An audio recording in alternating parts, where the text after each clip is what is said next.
түүхүүд эхэллээ. Инээмсэглэл бэлэглэх гэгээн өглөө итгэл бяцхан зүрхийг асаан. Шидэх түүхүүд өглөө бүр шинэ мөрөөдөл ургуулна.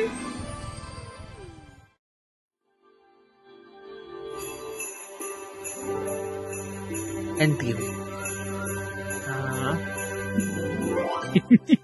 Өглөөний мэндэ элегнэгт Монгол ахын дүүстэй энэ өдрийн мэндийг хүргье. За та бидний өнөөдөр амьсгалж буй эргчлөө тагаар уудам нутаг тусгаар улсын иргэн гэх энэ бахархал зүгээр л нэг цаг хугацааны урсгалаар өөрөө бүтчихсэн зүйл биш ээ гэдгийг бас энд хэлмээр санагдаж байна.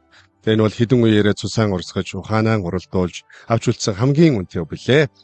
За өнөөдрийн шидэт түүх болонгаараа энэ эргчлөө ямар үнээр олдсныг бүгдээ хамтдаа сананд дурсаа гэж бодож байна. Ингээд шидэт түүхээ эхлэе. Тусгаар тогтнолын үндэс. Вау. Гоё нэртэй. Тусгаар тогтнолын үндэс. 1911 онд 8 дугаар богдож авсан дам хотогт Монгол улсын хаан ширээнд залгидж тусгаар тогтнолоо дэлхийд тунхаглалаа. Харамсалтай нь хоёр том гүрний дунд хавчигдсан Монголын хувь заяа хэтэрхий эмзэг байлаа. Оросын хаант улсын гадаад харилцааны сайд Сазанов тухайн үед Монголын талаарх бодлогоо маш хүйтнээр томьёолсон байдаг нь өөрийн улсын хил дээр цэргийн хувьд хүчрхэг улсыг батжуулан бэгжүүлэхгүй байх гэсэн байлаа. Тэд биднийг хүчрхэг байхыг хүссэнгүй. Үүний уршгаар 1915 оны Хягтын гэрээгээр Монгол улс бүрэн тусгаар тогтнолоо алдаж Хятадын бүрэлдэхүүндх автономит буюу зөвхөн дотооддоо өөрөө удирдах хэрэгтэй дотоод улмаг улс болсон юм.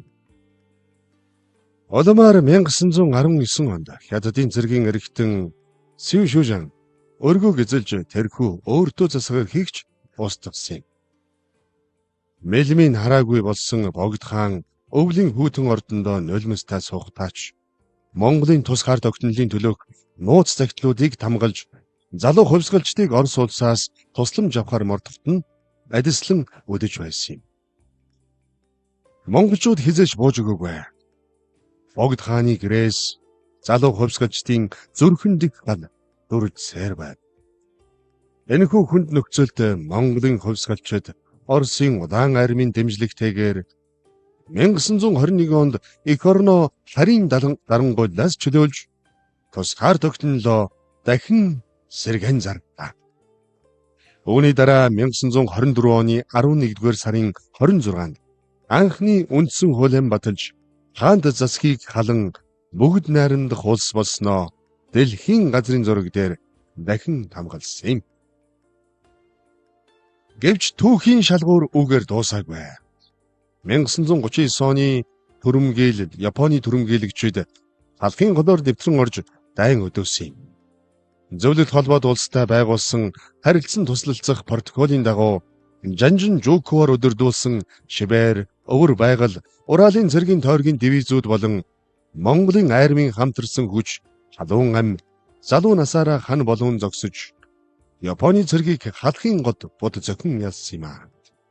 Энэхүү цусан гавья түүхэн тэмцлийн эцэст дэлхийн 2 дугаар дайны дараа буюу 1945 оны ялалтын баг хурлын үр дүнд зөвлөлт холбоод улс болон Монгол бүгд найрамдах Монгол Хятад ард улсууд Монгол улсын тусгаар тогтнолыг албан ёсоор хүлээн зөвшөөрч бидний тусгаар тогтнол олон улсын хэмжээнд бүрэн баталгаажсан билээ. Эрхэм сонсогчдоо, эрхэм үзэгчдээ. Сазановын хэлсэн харин бодлого, Хягтын гэрээний хавчлаг, халахын голын дайны утаа.